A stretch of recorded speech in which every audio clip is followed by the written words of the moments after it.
Alright guys, we know Hoshiumi will be the next character coming out, so I'm going to talk about his kit in today's video and also some of my opinions on whether or not you should be summoning for him.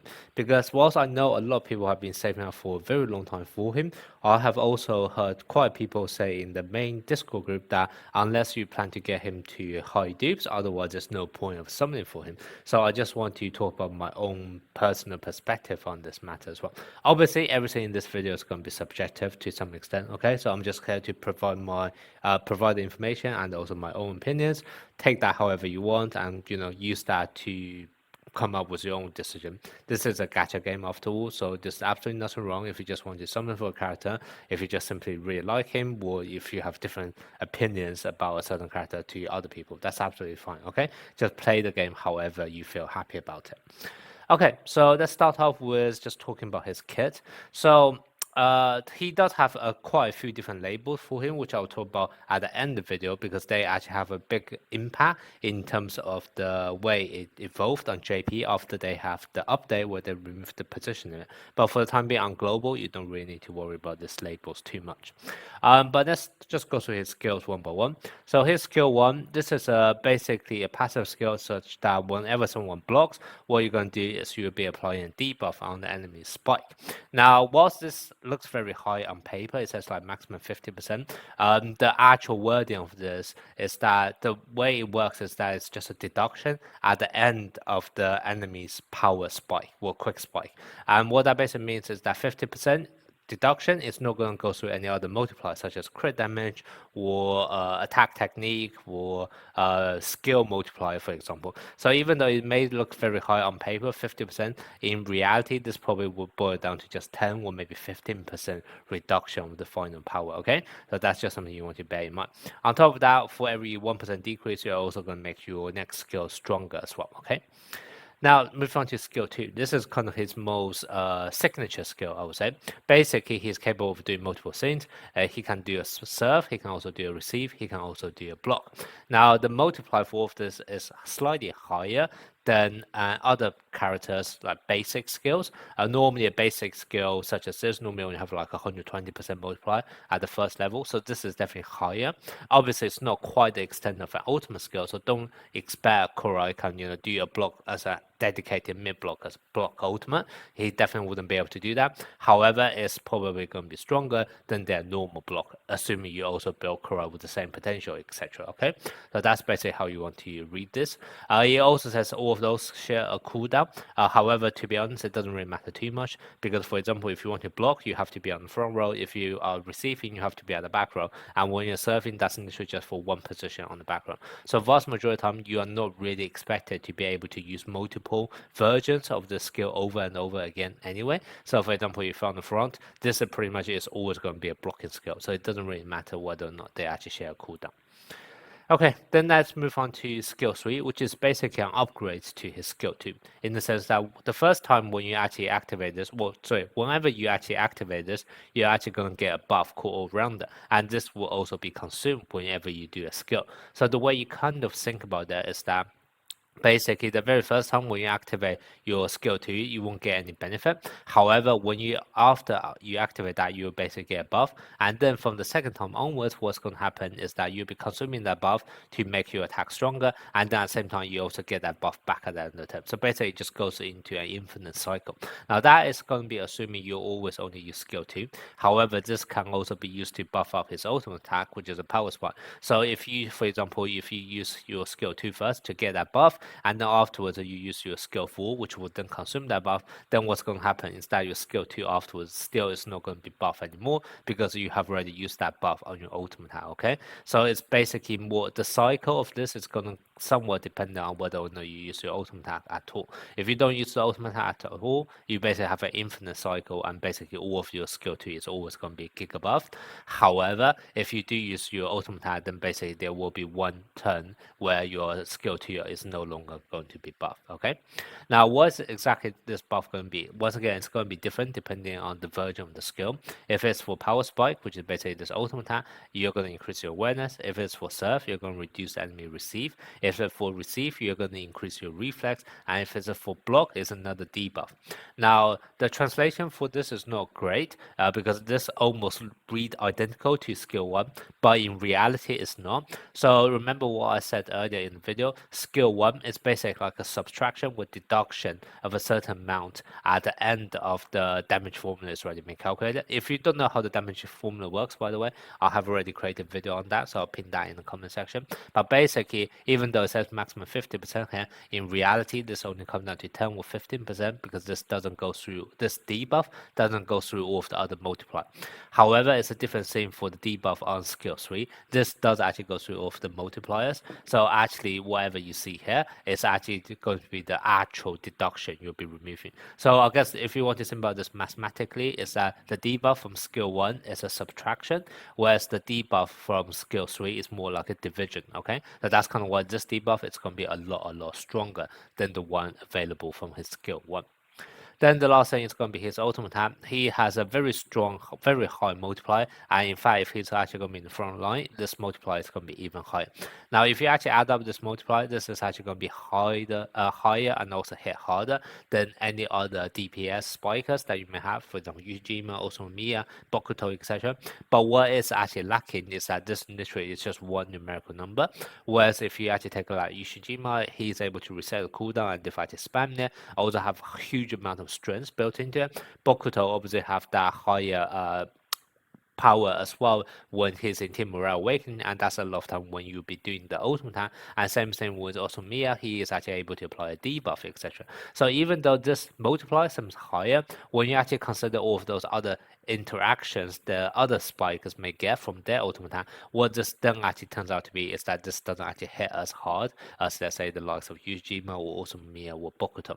So if you are purely gonna play Hoshiumi Korei as a spiker, then what you may actually find out is that his firepower is actually going to be lacking. And it kind of makes sense from character design point of view, right? Because he has so many other utility he's able to offer. So he shouldn't really be considered as a pure spiker because he can do so much more than that as well.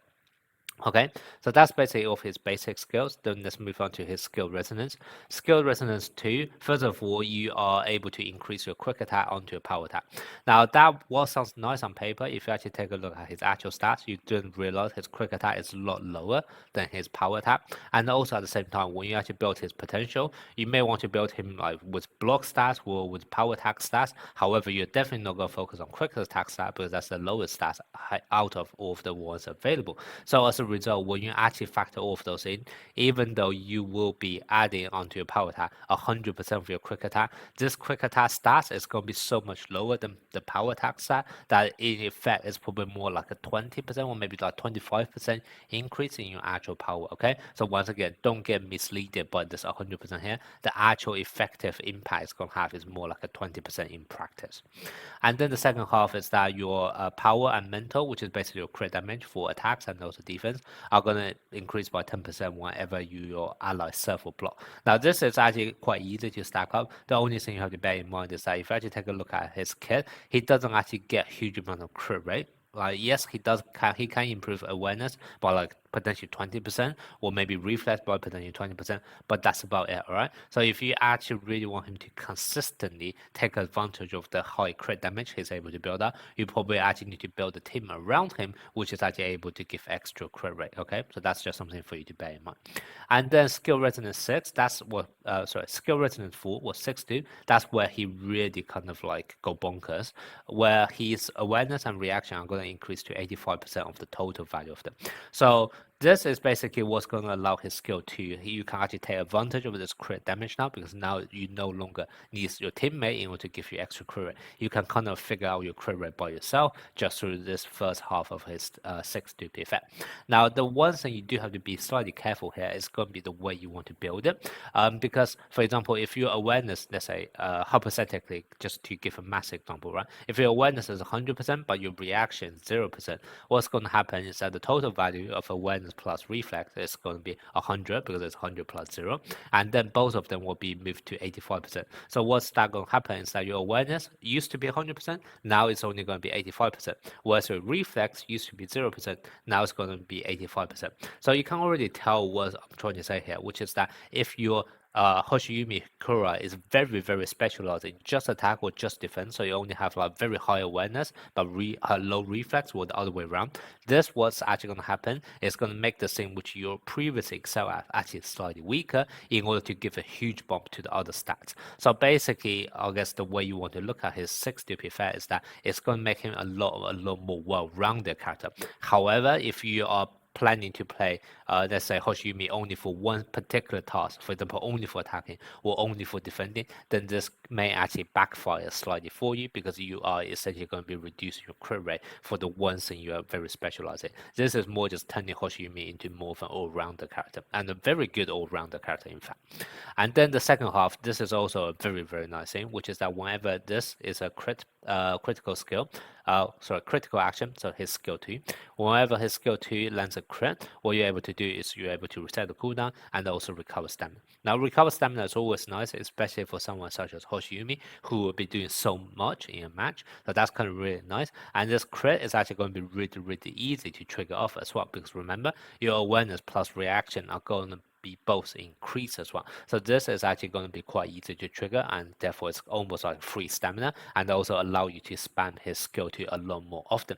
Now this, to be honest, normally only have a cooldown 6, so 6 net crossing, so it's not even that high before, but now you can literally actually do it every single net crossing, which is also obviously amazing. Okay, so that's basically Hoshiumi's kit in a nutshell.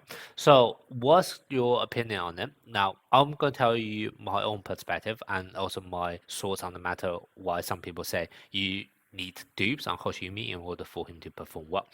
Now, first of all, how do you actually want to play Hoshiumi?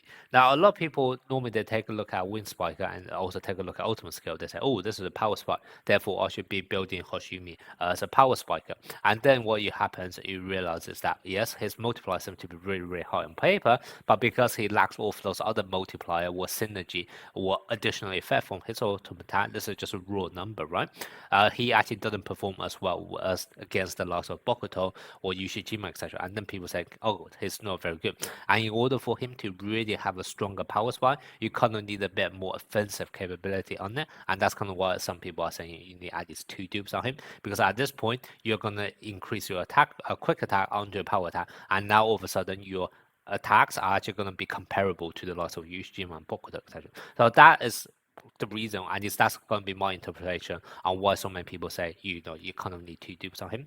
However, I don't actually think that is the right way of playing it. You should play Hoshiumi in the first place, because to me Hoshiumi is never really about a spiker. He's actually much more of a blocker in my opinion. Now, why do I say this? So first of all, let's just naturally take a look at his skills, right? So his skill 1 has a debuff ability, which is scaling based on 50 of your block stats, okay? His skill 2 is just a standard skill, so nothing to talk about that. His skill 3, if you take a look at this, once again, you have another debuff skill, which is scaling based on his block stat. Everything else is just straight up thing, a straight up increase. Is nothing else is actually scaling. This is actually scaling of his block. And then take a look at his skill 4. This basically, if you're actually in the front row, then you are able to increase your power a lot higher. And what can you do in the front row? You can block as well, okay? So, and also, sorry, the second half of the skill 1 as well. After you have blocked for each 1% increase, you are able decrease in the enemy attack, you're able to make your attack stronger as well. So even if you are actually trying to play Korei as a spiker, what you realize is that in order to get the most out of his damage, you still kind of need him to block, right? Because you want to play him in the front row, you want to get that, and also you want to do a bit of a debuff so your attack hits stronger. So to me, it's always Korei should be blocking first and then attacking second. And that's always the way I would like to think of Hoshiumi. And that's also to me one of his most unique selling points. Because if I, like I said, once again, if I just want a spiker, there's so many good spiker options out there, right? There is the likes of Ishijima, there's Bokuto, there's also Mia, and also even in the SSR ones, Max Dupe, Tanaka, or Iwazumi are also going to hit just as hard as Hoshiumi. So Hoshiumi doesn't really have anything that's really stand out in terms of spiking, especially because his spike, his ultimate spike, is literally just a number. There's no additional effect outside of that. So that's kind of why, if you actually compare him in terms of the strong spiker, blocker, there's so many other good options. However, if you actually compare him to blocking capability, what that then makes him stand out is that he's a wind spiker who's capable of blocking.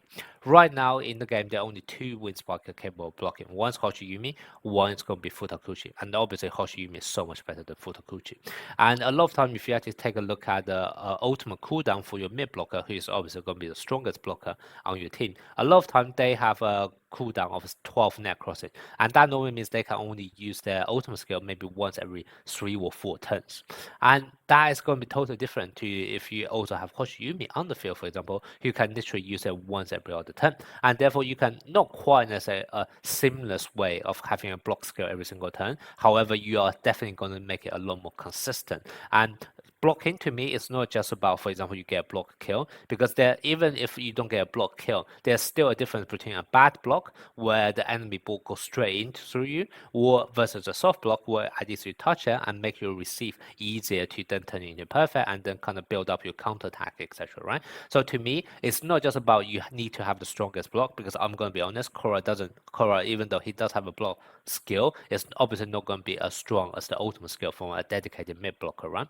However, what to me Korei is able to improve is actually kind of the bottom bound. So basically, it makes your average block a lot stronger, and therefore doesn't let you have as many bad blocks, and therefore you can then build up your counter attack a lot easier. So that's always the way I think of Korei. It's never to do spiking. It's actually more for blocking first, and then maybe whenever you've done a good chance, or maybe you have done a good deduction, and then you hit with one ultimate skill every now and then. Okay, but to me, it's always going to be about blocking first.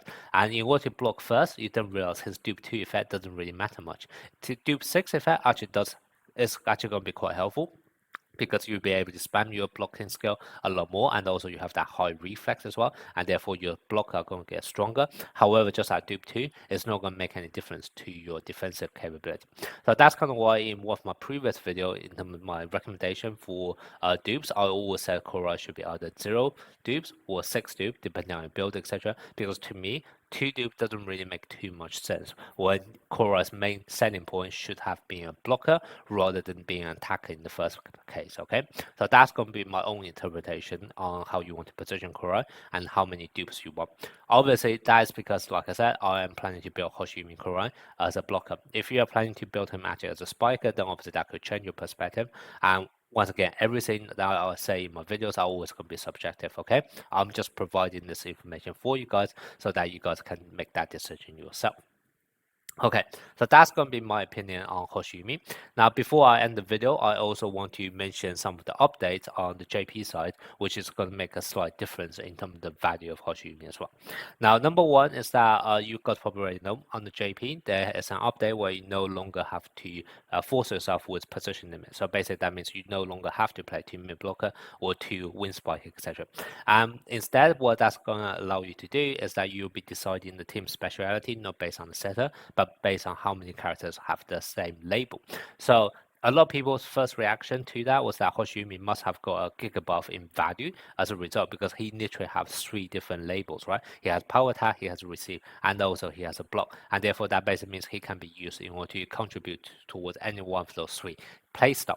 Whilst that is true, I actually feel like the value of Hoshiumi have dipped because of this update. And the reason is previously, like I said, Hoshiumi have one very unique value of being like the only wind spiker, or one of the only 2 wind spiker capable of blocking. And that's going to be very important in order to make sure you always have a blocking skill every single turn. However, now it's actually going to be different, because now if I actually just want to make sure I have a strong block every single turn, I can just bring a third mid blocker instead. And because of the way Hoshiumi is positioned, he's a bit of a jack of all trades, but he's never really going to be able to compete against a specialist in one area. So as a result, if you actually no longer have this restriction of having forced to play a wind spike or a certain number of characters on each field, and you can actually allow to bring lots of specialists onto your team instead, I actually think the value of Hoshiumi has dipped as a result. Now, obviously, this is once again going to depend on how you look at it. If you are a free-to-play player looking to build as many teams as possible, or try to switch between as many teams as possible whilst using as few characters as possible, then fine, Hoshiumi still have great value here, because essentially you can build one character instead of three characters and still use him towards team building for three different teams. However, on the other hand, if you are more concentrated about just one singular best team available, then almost always Hoshiumi is not gonna be in the picking order, because it will just be picking a specialist receiver or a specialist blocker, or maybe another power spiker who can hit even harder than Hoshiumi, which to be honest is quite common as well, right? So that's kind of what, depending on how you want to look at. If you look at versatility, I think the value of Hoshimi has increased from kind of like a budget resource planning point of view. However, if we're talking about the top best team ever for each of the speciality, then the value of Hoshimi would have actually dipped as a result. All right, so do bear that in mind. Now, there's also one other update on JP, which is going to further increase the value of Hoshimi, and that's going to be the introduction of SP Oikawa. Now, SP Oikawa has something which is quite nice in the sense that he is able to make one character who is directly opposite him to gain a performance effect, which basically means increase to awareness, to reflex, to all of your stats, main stats by 30%. And also, whenever that person touches the ball, you're going to get attack tempo to your team. Now, obviously, this is going to be a huge buff to any character out there, but Hoshiumi basically is able to synergize the most with this. And the reason for this is quite simple. First of all, awareness and reflex. If you actually have Hoshiumi at 6-2, they will be added up together and they will be further scaled up. So that's already very good. Whereas for a lot of other characters, they tend to only use one of those stats, right? Either you have a character very offensive or whether you have the character very defensive. So this normally for any other character probably can only help contribute to one of those two things, but for Hoshiumi, both of them helps. And the same thing for the main parameter. For any other character, let's say Sakusa, who's a very good receiver and also a spiker. What that gonna mean is yes, awareness and also reflex is gonna be helpful, and also receive and power spike is gonna be helpful. But other than that, increasing any of the other stats doesn't really make much difference. However, for Hoshiumi, it's a totally different thing. He literally used like 6 or 7 different skills in his kit. Like even for quick attack stats, this will be added to his power attack when you actually have him at Dupe 2 as well, right? So literally, if you actually increase all of his main stats by 30%, the impact on Hoshiumi is so much greater than anyone else, because now you are increasing his block, you're increasing his receive, you're increasing his power attack, you're increasing his quick attack, and all of your basic serve and also awareness, reflex. It's literally 7 different stats got buffed when you actually have him with SP or cover, and that's a lot more impactful than, let's say, any other spikers out there. And also the second half is also very interesting, because whenever you touch the ball, you're going to get attack tempo. Once again, if you think about any other character, you may be able to, let's say you can do a receive, and then you can do power spike, and therefore you'll be able to get 2 stack of attack tempo. However, receive is not going to be consistent. It requires you first of all to be at the back row, and second of all, you can't really dictate who will be the one doing that receive. However, when you have Hoshiumi, it doesn't really matter. Put him on front row. He can do the block. He actually have a very strong block already, so it's not really going to be harming your team in any way. And second of all, you can actually choose him to be the one blocking, and therefore you can actually guarantee 2 stacks of attack tempo every single time as well. And therefore you're actually able to accelerate how fast you're able to build up attack tempo, and then therefore the other buff that Oikawa is also going to need, because that actually require you consuming at least 6 attack tempo or more, and you need to do this 4 times as well. Okay, so that's kind of why I do feel like the value of Hoshiumi have went up recently as well, because of the introduction of SP Oikawa. The two just have such good synergy, and like I said, yes, Oikawa was able to buff anyone to a great amount, but that is going to be that kind of just goes bonkers on Hoshiumi when he can literally use like 7 different stats. Okay, so definitely do take that into consideration as well. Obviously, this is only going to be on the basis that you are actually planning to summon for SP Oikawa in the future, so maybe do have a think about all of the future character you are going to potentially summon. If SP Oikawa is going to be one of them, then obviously you can consider the value of Hoshiumi to be even higher. However, if SP Oikawa is not going to be in your plan, then obviously there's no reason for you to consider Hoshiumi, well, at least from this perspective anymore. Okay. But yeah, I feel like I have yapped long enough for this video. Apologies, this might be a really long video. But just want to get my source out, because I know a lot of people were debating on Hoshiumi because of the fact that some people were saying you kind of need 2 dupes. Like I said, it's going to be kind of up to how you want to play him and also how you want to build him. Obviously, everything I say is going to be subjective as well, all right? So just take this info and do whatever you want with it. Just make up your own decision. This is a gacha game. There's nothing wrong with just simply pulling for your favorite character as well. So definitely just, take this as a guide, but make your own decision based on the information that's provided. Now, if you're still a bit undecided, I am planning to do some testing once I actually get Hoshiumi as well. Remember, the banner does last for 14 days, so you don't have to summon for the character on day one. So if you do actually want to wait around for a bit, I will probably try to get some testing video out in like the first couple of days when the banner drops, and then afterwards you can then make up your mind on whether or not you want to go for him or not. All right, but that's kind of gonna be the main thing I want to tell you guys today. Let me know what you guys think. Do you still plan to use summon for Hoshiumi? And if so, how many dupes do you plan to get him to?